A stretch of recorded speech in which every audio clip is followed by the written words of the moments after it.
que dijo que no. Buenas noches con todos y bienvenidos a un nuevo episodio de nuestro estudio de las raíces hebreas. A propósito de una pregunta, vamos a hablar acerca de Padre, Hijo y Espíritu Santo. ¿Qué significan estas tres entidades cuando en los credos repetimos Padre, Hijo, Espíritu Santo, las tres personas y un solo Dios verdadero? A la luz de las raíces hebreas, como es siempre nuestro interés, tenemos que dilucidar todos estos conceptos, que son conceptos y que están finamente estructurados de la forma más hermosa en la Biblia. Y por lo tanto tenemos que entenderles como tales, como conceptos. Para ello vamos a abrir el árbol de la vida. El árbol de la vida como nosotros conocemos. Hemos estado estudiando acerca de este árbol de la vida, que no es un árbol verde como el que conocemos nosotros, sino que es una estructura de conocimiento, una estructura, una base de estudio para que podamos entender lo que está en la Escritura. Por eso, el fruto del árbol de la vida tiene que ser vida. No tiene que ser una manzana, una pera, ni cosa por el estilo. En este árbol de la vida, el árbol de la vida es en realidad una representación simbólica, una representación psicológica de nuestra estructura interna, de lo que conocemos como alma. Aquí, en nuestra estructura interna, tenemos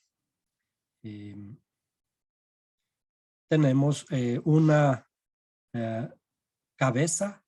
Vamos a dibujarla así. Perdón. Un momentito.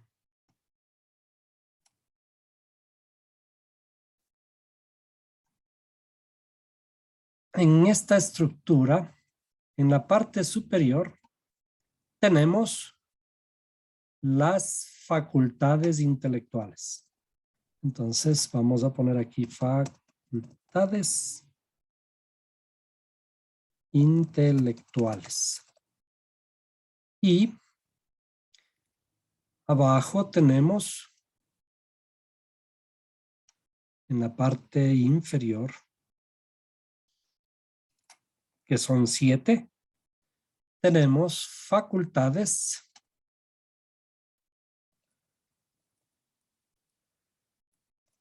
emocionales y conductuales.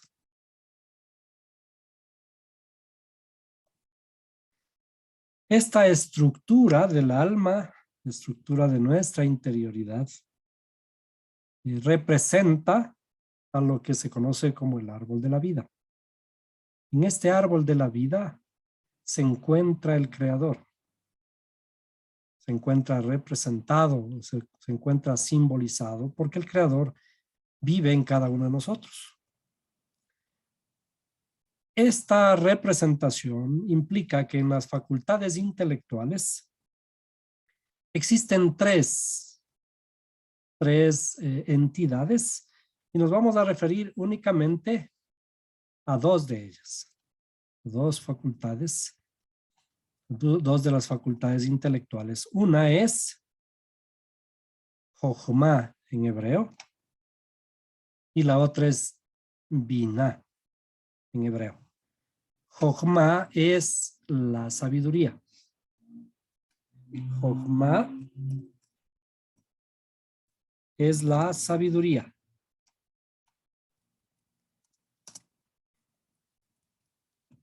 ¿Sí? Pero desde el punto de vista de la interioridad de la escritura, esta sabiduría es el principio padre, porque está a la derecha. Y lo que está a la derecha en el árbol de la vida, ustedes pueden ver aquí que dice masculino. En el árbol de la vida, todo este eje de estas tres sefirot que están aquí son masculinas. Lo que está a la izquierda dice femenino, pero son entidades, no son, no son personas. En nuestra interioridad de nuestra alma, en las facultades intelectuales, la parte izquierda, que corresponde a un aspecto femenino psicológicamente hablando, esta es Binah, Binah como está escrito allí, Binah, que es el entendimiento. ¿Y a qué corresponde el entendimiento? El entendimiento corresponde a un principio madre. ¿Por qué madre? Porque a la izquierda es femenino. ¿Qué significa esto de que sea padre y madre? Cuando nosotros tenemos una idea es una chispa, ¿sí? Como una chispa. Vamos a ponerle, esta chispa puede aparecer aquí. Una chispa aparece en la corona, en alguna parte de nuestro pensamiento. Esa primera chispa nos origina una idea que corresponde a una yud, la letra yud. Tengo una idea. Genial. Cuando estamos soñando en nuestro futuro, cuando estamos planificando, cuando estamos buscando alguna nueva cosa que hacer, por ejemplo, en la vida, se nos ocurre una idea. Esa idea es la primera chispa que aparece en nuestro pensamiento. Tengo una idea que decimos al inicio, la primera que tengo es genial, porque comienzo a dar soluciones a algunos problemas. Y eso es como debería empezar, ¿no? Empezamos con dar soluciones al mundo. El mundo necesita pan, el mundo necesita vestir, el mundo necesita servicios. ¿Cómo hacer felices a la gente? Es la primera idea que tenemos. Y entonces, esta chispa divina, la letra Yud es una como comita, pero que está elevada y no topa el piso. ¿Eso qué significa? Que la idea es algo que todavía no tiene pies ni cabeza. El principio de la sabiduría es esa chispa, esa primera idea que nos surge de pronto y todavía no tenemos los recursos para ejecutarlo. ¿Qué ocurre? ¿Por qué decimos que es padre o masculino? Porque generalmente es como nosotros los varones. Se asocia al género masculino porque nosotros cuando comenzamos a soñar, soñamos a veces cosas fantásticas, pero que a veces son irrealizables. Es decir, que no tienen sustento, no pisa la tierra. Entonces, ¿qué hacemos? Le contamos a una mujer y la mujer nos dice, verás bien, ¿con qué plata vas a hacer? ¿Ya planificaste? ¿Ya conseguiste los recursos? ¿Ya conseguiste las personas? ¿Quién te va a ayudar? Entonces, ese principio en nuestra propia interioridad es un principio femenino. ¿Por qué es un principio femenino? Porque son las mujercitas las más adecuadas para la organización. Y entonces nos hacen reflexionar y nos hacen poner los pies sobre la tierra. Por eso esto corresponde a una letra G. La letra G es pon los pies sobre la tierra, los dos pies sobre la tierra. La letra Yud está flotando, la sabiduría está flotando, la idea está flotando, hasta que comenzamos a racionalizarla, comenzamos a entenderla, a entender el proceso. A ver, quiero dar de comer, por lo tanto necesitamos comida, necesitamos vegetales. ¿De dónde traigo las papas? ¿Con qué ollas voy a hacer? ¿Cierto? ¿Y la plata de dónde saco para ir a comprar? ¿Y quién me va a ayudar? Vamos a contratar a esta otra persona, etcétera, ¿cierto? Y comenzamos a organizar todo dependiendo de los recursos. A eso se llama el principio madre, pero es un principio. Ahora, estos dos principios, cuando comienzan a fusionarse, es decir, cuando viene la idea, vienen también enseguidita los recursos y el entendimiento están ahí. Entonces, tengo la idea y digo, a ver, sí, sí puedo. Esto significa una unión.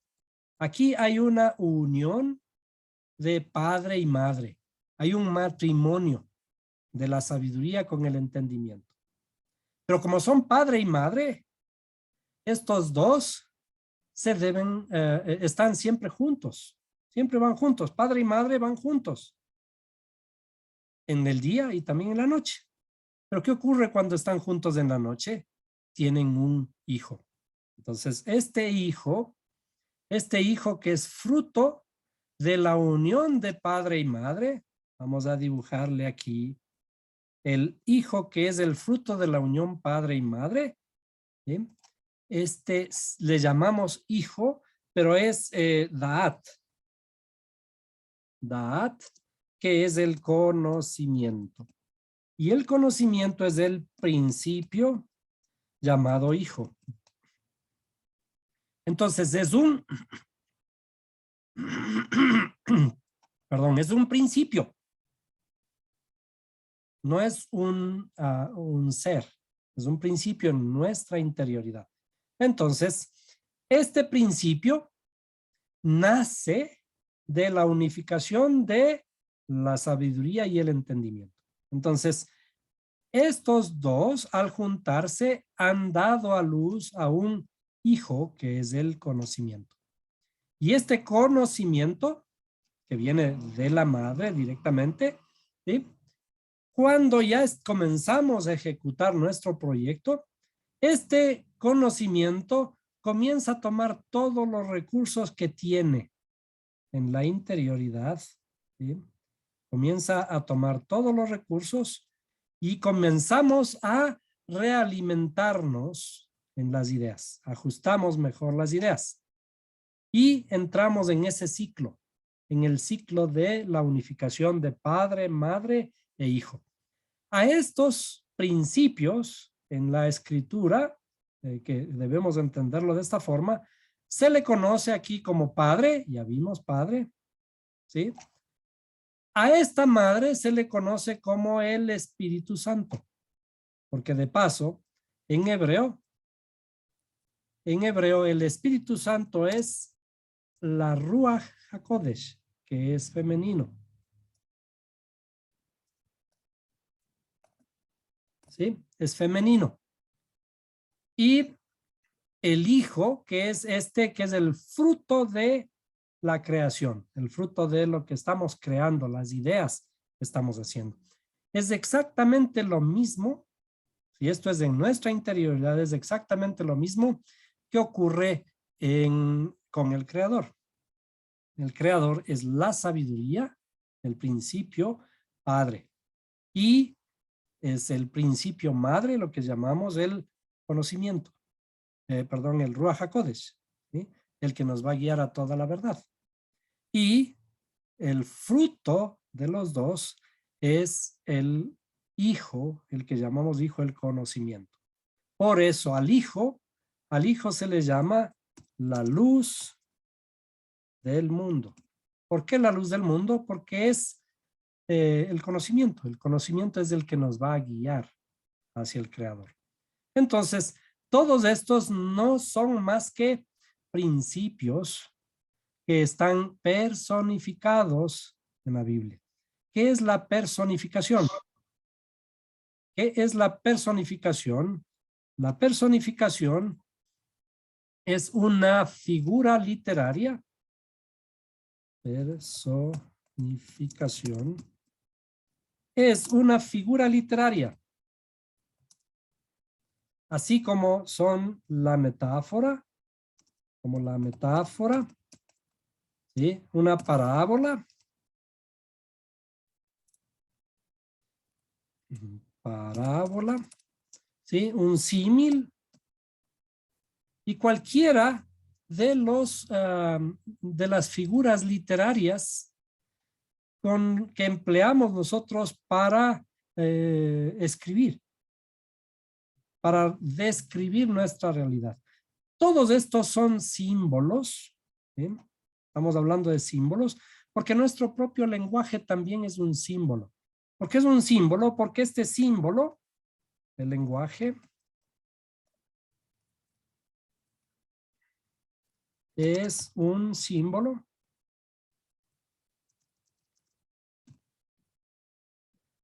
porque en cada lenguaje se pronuncia diferente, porque cada sonido en cada lenguaje significa algo. Es decir, si yo digo caliente, significa alguna cosa que tiene alta temperatura, ¿cierto? Que en español es caliente, en hebreo es hot, en otros lenguajes es diferente, ¿no? Y si yo digo sí, una aseveración en español, en inglés es yes, en hebreo es ken. Son diferentes sonidos que simbolizan algo. Entonces, siempre que estamos hablando de la palabra, cuando hablamos de la palabra de Dios, estamos hablando de un lenguaje, ¿sí? Viene de un lenguaje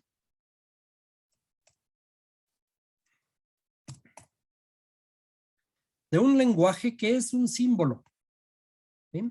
Y para escribir esto, que fue escrito en hebreo, ¿sí? Fueron escribiendo, se fueron utilizando figuras literarias. Y la principal figura literaria es la personificación. ¿Sí? La personificación. ¿Qué implica la personificación? En la misma forma que estábamos hablando, la patria, por ejemplo. La patria es un símbolo o es la personificación de un conjunto de territorio. Territorio, personas, lenguaje, inclusive riqueza de los recursos naturales. Eso es la patria. Costumbres. ¿Sí? Costumbres, etcétera. Eso es la patria. Y cuando nosotros hacemos un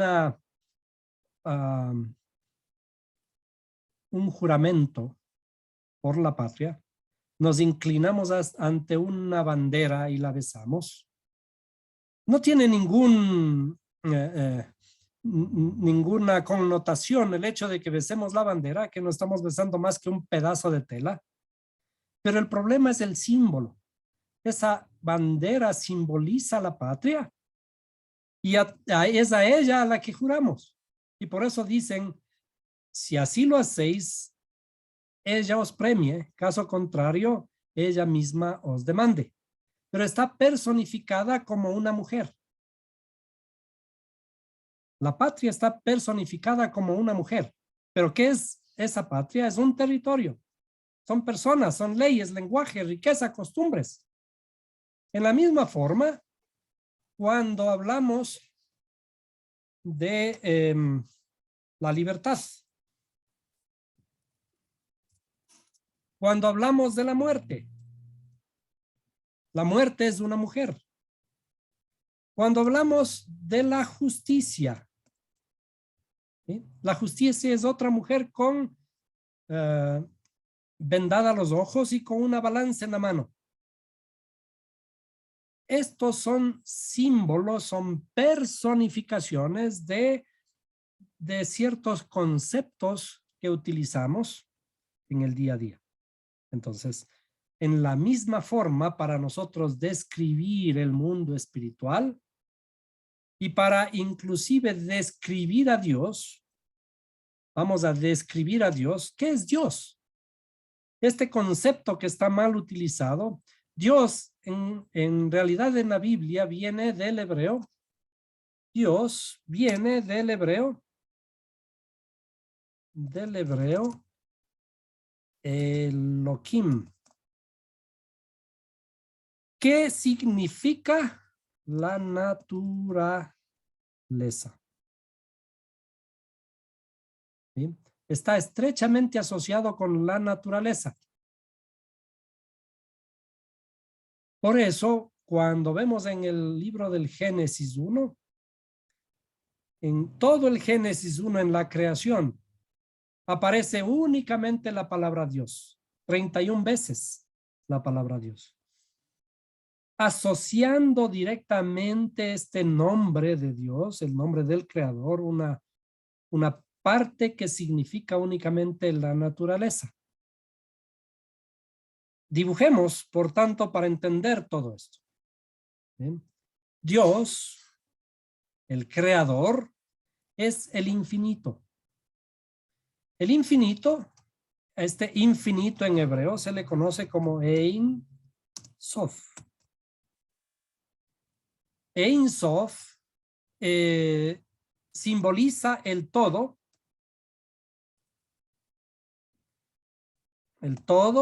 y la nada. Todo y nada es él. ¿Bien? El todo y la nada es el Ein Sof. A este creador, ¿en dónde crea el creador? El creador crea dentro de sí. ¿Por qué? Porque al ser el infinito, no hay nada fuera de él. Él es todo y todo es él. No hay nada fuera de él. Entonces, su creación tiene que ser creada aquí adentro. Vamos a crearla de esta forma. Esta es la creación.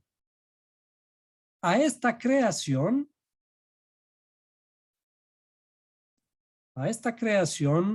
que está conformada por todo lo que existe, ¿bien? Esta creación es la naturaleza. ¿Sí? Y por lo tanto es lo que nosotros conocemos como Dios.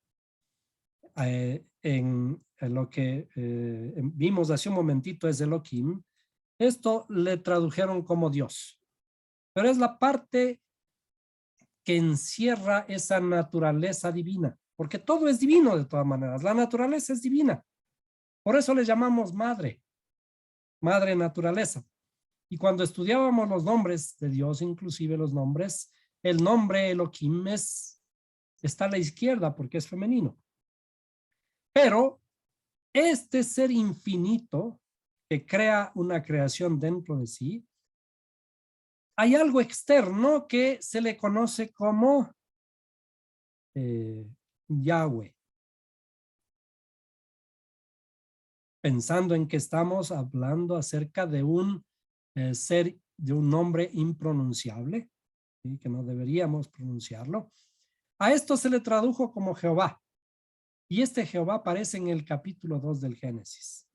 Y entonces ahí viene como Jehová Dios. Cuando hablamos de la creación, todo fue creado por medio de este Dios, la naturaleza. Hasta cuando llegue el ser humano, y el ser humano es creado con la otra parte del creador. Cuando hablamos de Jehová Dios creó al ser humano. Entonces, estos no corresponden a ninguna persona.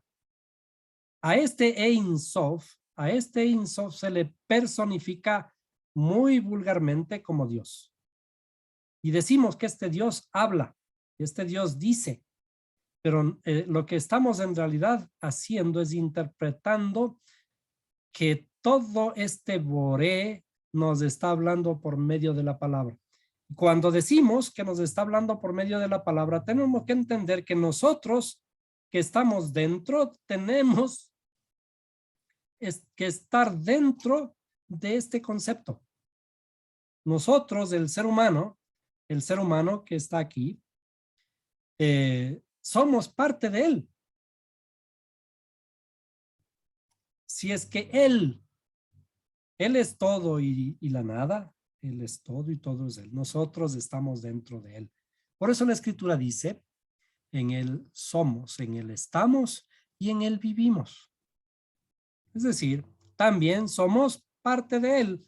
Y por eso los salmos dice también, dioses sois. Y eso es una cosa que le acusaron a Jesús cuando dijeron que él se hacía Dios. Y entonces él sacó a relucir la escritura. No está escrito, también dioses sois. ¿De qué me acusáis?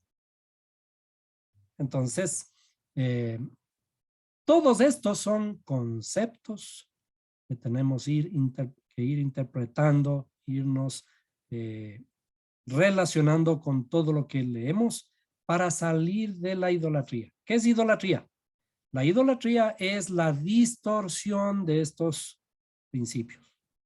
La distorsión de estos principios nos llevan a creer que estas personificaciones de estos conceptos son personas, en realidad. Y cuando decimos personas, les hacemos semejantes a nosotros.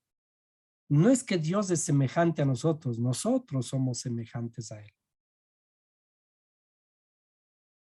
Cuando decimos que nosotros somos semejantes a Él, tenemos en nuestra interioridad la naturaleza de Dios, la naturaleza creadora, la naturaleza creativa.